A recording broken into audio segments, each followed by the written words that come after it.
Hey guys, John Reyes here with Social Networks, and today I'm super excited to be interviewing Michael Ferrante from Century 21 out in Ohio. Mike, thank you for joining us on this presentation today. Thank you, John. I'm so excited. I've been looking forward to this since you told me about it. Hey Mike, I've had the opportunity of knowing you now for a couple of years, and I could tell Yeah. you that you're somebody that made an impact on our team, really our whole work family, literally right from the beginning. And I think a big reason why is because we all felt that you were somebody who was just totally willing and wanting to learn. When you learned some of the cool marketing strategies, techniques that we would teach, not only did you attend the online classes, but you actually put them into play, and so that caught our attention. And we didn't know Michael Ferrante as the Michael Ferrante that you are in terms of numbers, closings. We actually didn't know any of that. All we knew is that there was this really nice guy that was totally on board to learn and to execute and to put into play. So that's what got our attention. So do you mind introducing yourself and to the agents that are going to be watching this? Keep in mind that we have agents from all across the country that are going to be watching this video, and give them some insight on the market you service, and then also a bit about your production. Okay, so you're going to make me brag about myself? Yeah, actually I am. Okay, well, knowing me like you do, you know that is not me, but I'll sum it up like this. First, thank you for pointing all that out, John. You know, definitely when I did the classes with you guys, I did grab it by the horns and just really realize what an opportunity it was to work with you guys through our brand. And I realized that it was something really valuable. So I never really talked about my numbers or anything with the group. I was just another agent in the crowd. And what I learned from you guys, I thought it was pretty cool then to get to know you. And then I think when you found out about my numbers, I kind of, in some ways, became your Cleveland or at least Ohio poster child, Right. you know, knowing that how much I've grown, you know, just from this last year to the year before, we did 170 units in 2015, and we went all the way up to 238 units in 2016. We Century 21 Homestar, we serve all of Northeast Ohio. I've got a team of 20 agents, and we'll talk more about that. But what's interesting about my model is that they're not all full-time. So it's like the 80-20 rule that applies to everything in life, as I say, it applies to my team and to our brokerage. A few agents on our team account for most of the production. But anyway, that's kind of the quick summary. 238 units last year. We work in a market where the average sale price is only between 110 and 120, so you almost have to do a lot of volume to make any kind of living here. So does that kind of cover it, or was there anything else you wanted me to talk about? It does, and I think it's pretty remarkable what you just said in terms of 1 year to the next year. You basically had about a 70 unit increase in production, which is just absolutely nuts. And what's your target for 2017? What's your goal for this year?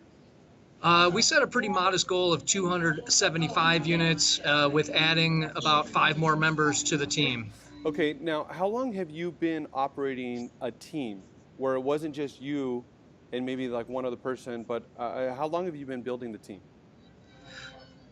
Started the team about 7 years ago, and it really just started by accident. I realized that I was generating more business than I could handle on my own, and so that was my first value add. I said, you know what, I'm leaving money on the table.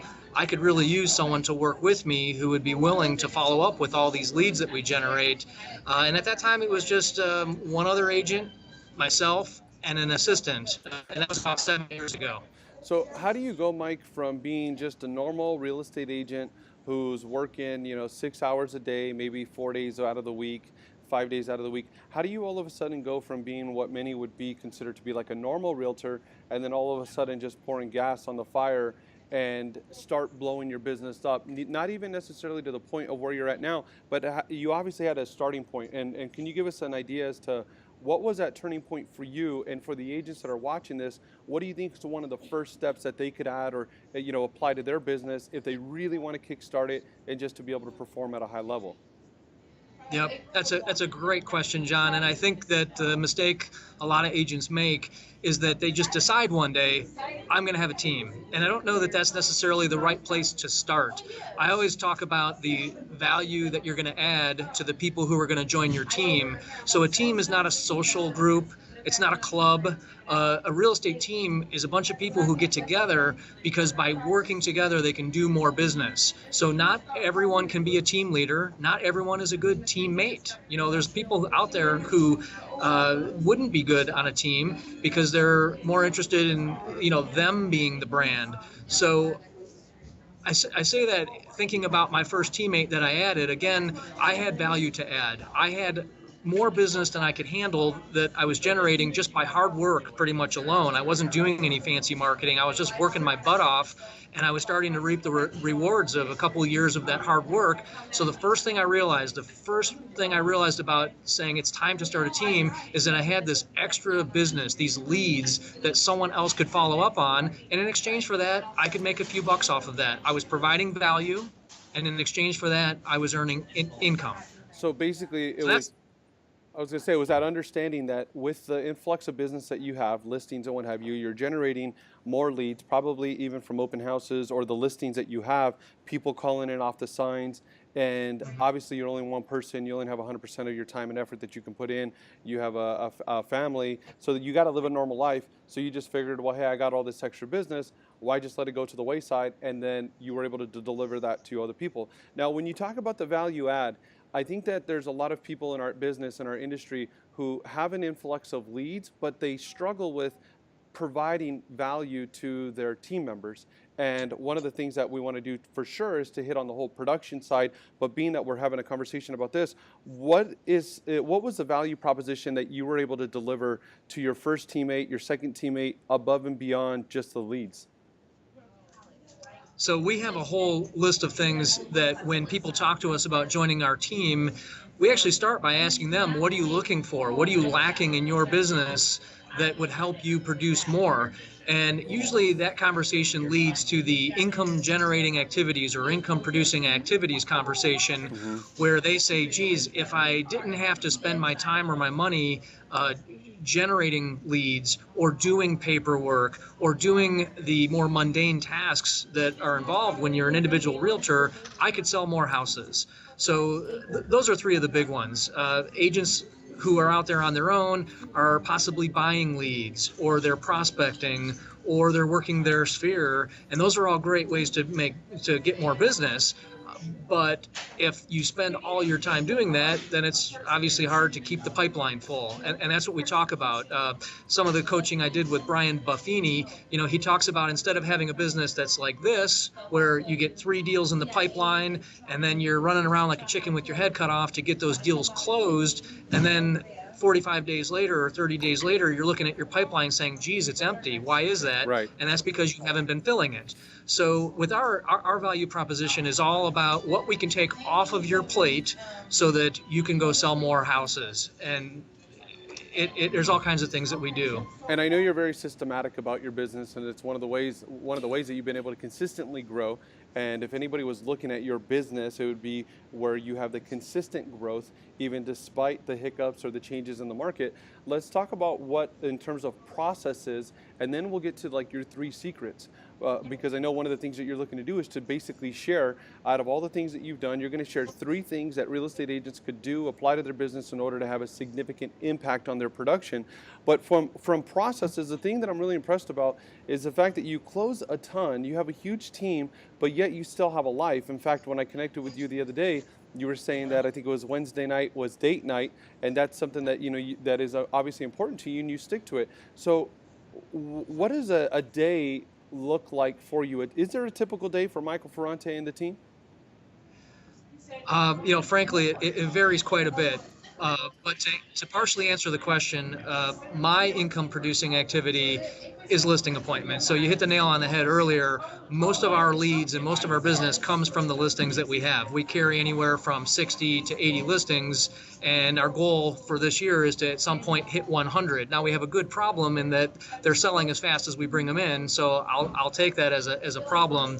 But you're absolutely right as far as the systems. So every single process that we have is written down. We have a spreadsheet, we use Google Drive, so no matter what we're doing, we have a written process for it. So whether it's onboarding a new agent, whether it's the procedure that happens when we take a new listing, everything has a step-by-step process.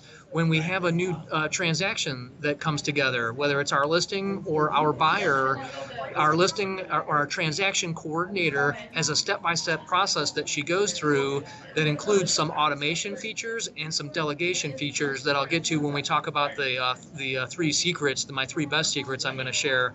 But you're absolutely right. By systematizing both with computer, whether it's software, whether it's a CRM, and with people. Now, people are more expensive, so we try to use systems and software whenever we can, but inevitably, to grow your business and have a life, you have to have people. You can't do everything yourself. And I would think with what you just said that pretty much everything is written down. And I know somebody crossed my path a while ago, maybe a few years ago, and I don't remember who it was, but I remember what they said.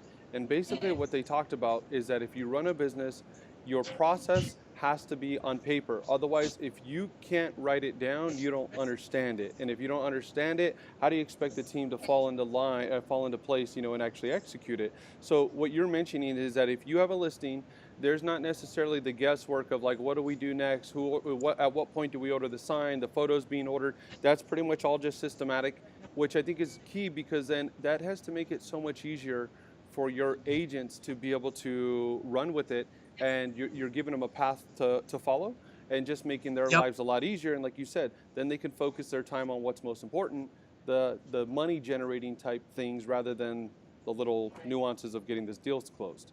Yep, John. Let me add this. So just today, we're tweaking one of our systems, and it has to do with home warranties. So when I take a new listing, we're using a different company now, and there's this form that has to be filled out with the home warranty, and the form takes me about 15 minutes to fill out. And you're going to say 15 minutes, big deal. Well, it is a big deal. When you're taking in 200 to 300 listings in a year times 15 minutes, I literally looked at my staff and I said, I don't have 15 minutes to fill out this form. Right. We need to come up with a way that this happens without me touching it. Right. So we've come up with a way to make that happen. So every listing, I've now saved 15 minutes of my time. Doesn't sound like a big deal, but it is. Well, yeah, and I'm actually pulling up my calculator. I pride myself on being able to do some quick math, but in this case, I don't want to screw it up. But if you're talking 15 minutes times 200 listings even, you're talking 3,000 minutes divided by the 60 minutes in an hour. You're talking, 50 potential hours. And so, yeah, I totally see what you're talking about. That's just at 200 listings. So it's a significant amount of time. So what would you say, Mike? Okay, let's talk about the three secrets, because I know you and I could have a conversation for probably hours on production numbers and all of that. But I'm going to just pretty much hand the mic on over to you and just deliver it to us the way you'd like. And then if I have any questions or if I need any further clarification, I'll ask about it as you're going through it. Okay, I just ranked my secrets best to less best, okay, because I wasn't sure if we'd run out of time, so I wanted to make sure I got the best ones first. So the number one mistake that I see agents making, and the number one piece of advice I can give agents when they're creating teams, is to let go of the vine. In other words, I know a great agent in our brokerage who has a team, and she's grown to about 6 agents. And I was talking to her the other day, and she says, Mike, very proudly, she said, Mike, I touch every single deal. And I mean, I love that about her. She's a fabulous agent, and she does a great business. And yet, when I thought about it, I just said, man, if I had to touch every single deal and do every negotiation, there's no way that I could do the amount of business I do. So by let go of the vine, I mean, at a certain point, you have to understand that you hand off certain tasks to other people. You train your people, whether it's your agents, your administrative staff, you train them to do it the way you'd like it done, and then let them do it, and let them do it better than you do it. Right. So if I may, I teased you with the restaurant analogy, if I could throw that in here. Absolutely.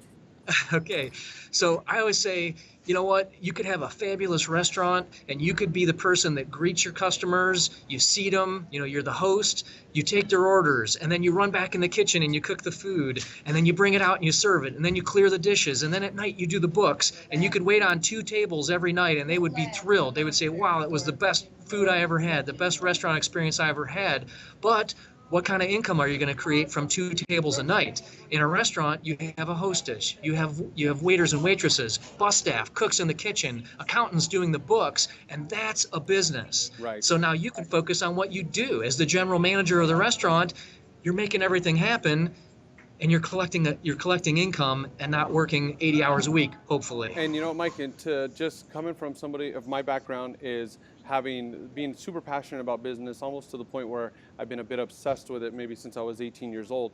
But I know as a business owner, that was one of the biggest challenges that I had because, being that I'm developing, I had my hands into everything. I always felt like I was overworking myself. And then when it came to my staff, at some point, I even questioned, like, damn, I have these people sitting here and I'm paying them and they're not even doing anything, but it's not their fault, it's mine because I didn't give them a job to do in the first place. But I'll say it took a long time. It probably took me longer than most people figured it out, but we figured it out.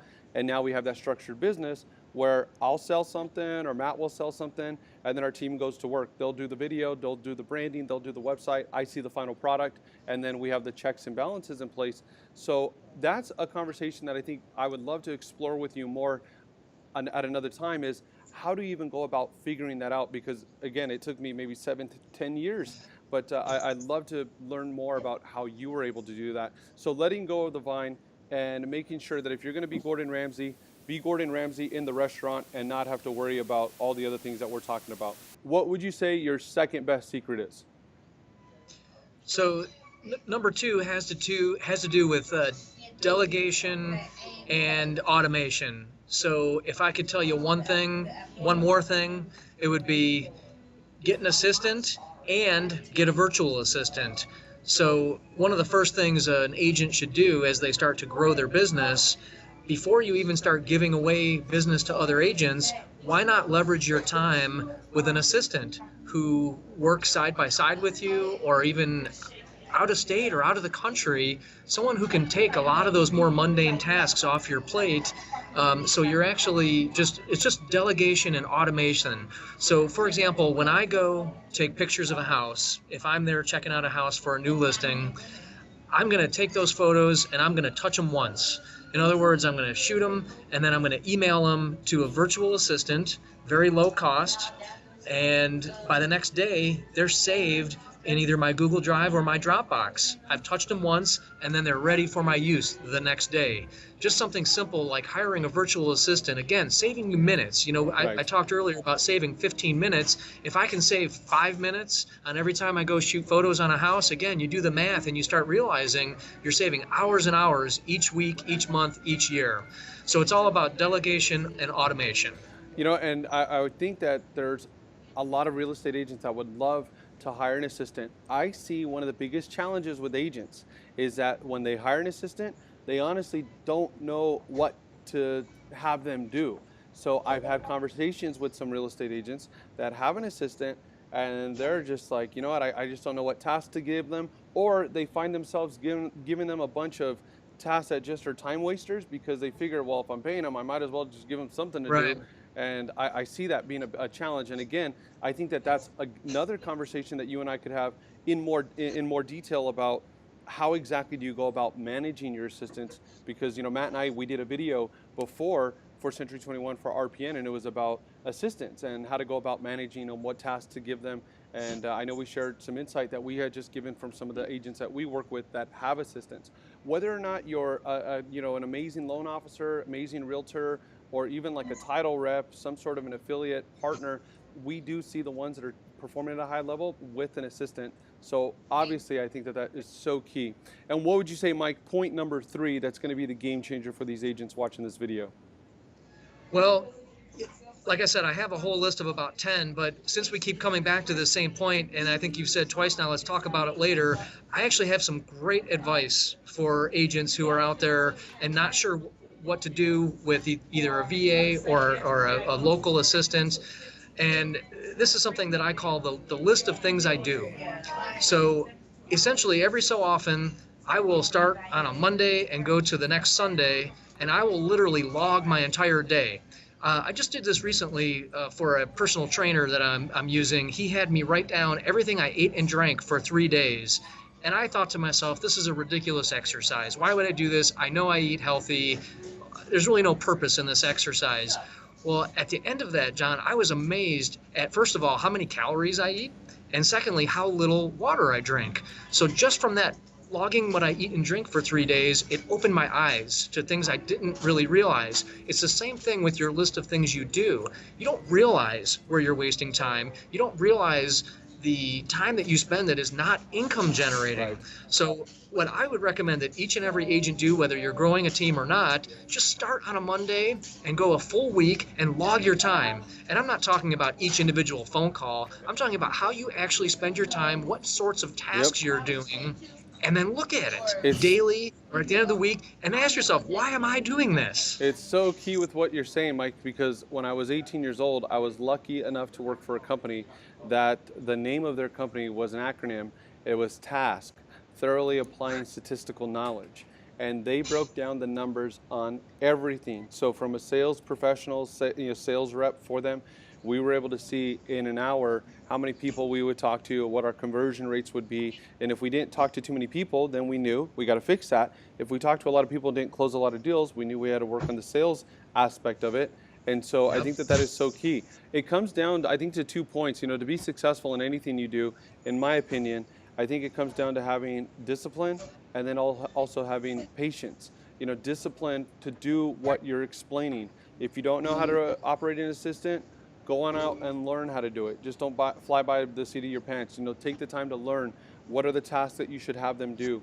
Or when it comes to patience, if you don't figure it out right away, don't throw in the towel, don't give up, because otherwise, you're going to probably just continue to operate at a level like everybody else. And we know our industry, there's a lot of real estate agents. I think we're approaching 1.3, maybe more, 1.3 million realtors, not talking about people that have their license, but there's a small percentage that actually perform and run a business. And I think, Mike, honestly, to some degree, you've probably written the book on running a business in the real estate industry, like a true, legitimate business.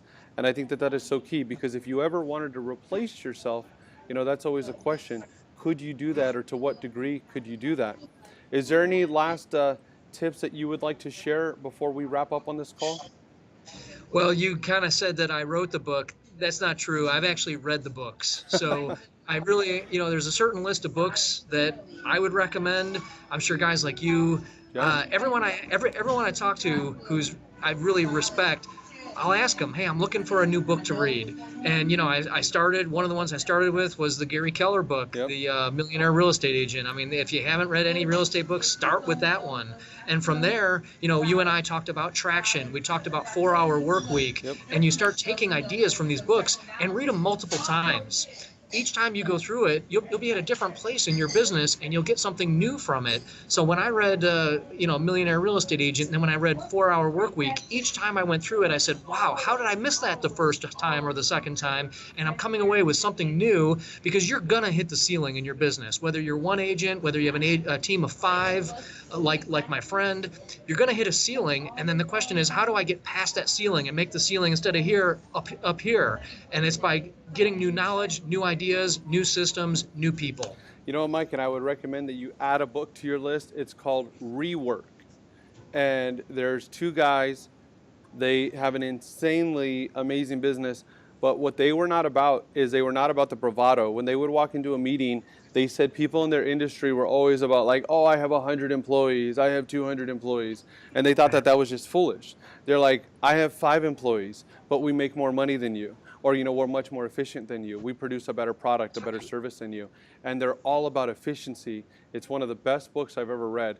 Again, it's called Rework, but that was one of the books that had amongst one of the greatest impacts in my professional career. Mike, I want to thank you for sharing your insight, giving us your time.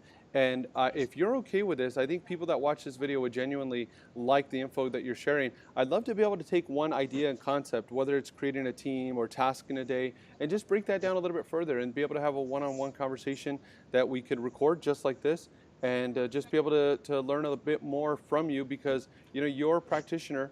You've mastered the real estate business, I think so, at least, to perform at the level that you're doing, and you're consistent with it. So it's not a one hitter quitter. But I do want to thank you, Mike, on behalf of everybody here at Social Networks and on behalf of all the agents that are going to watch this presentation. Thank you for joining us today. It's been my pleasure. Thanks, John.